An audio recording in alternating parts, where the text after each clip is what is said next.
Hello everyone, in this video we will learn how to rank in Excel highest to lowest. So let's start this my Excel, and here you can see I have student data with the different subject marks and with the total marks column. So here I'm going to calculate the rank as per the total marks. So simply select the cell, use the is equal to and enter the rank. And select here the rank function and select the first cell of the total marks columns. Then use the comma and select the entire column range of the total marks.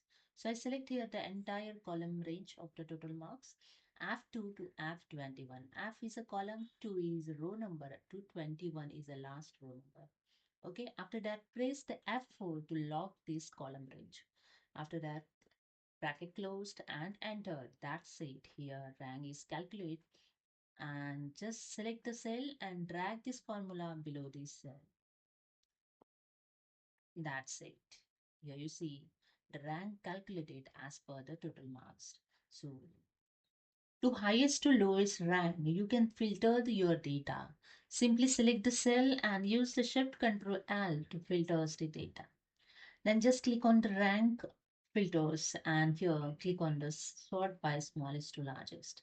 And here you can see the rank is highest to lowest is showing. In highest rank, the first 285 is marks, in lowest 195 is the lowest. You can check here 285, 282. On second rank, 280, 278 on third rank.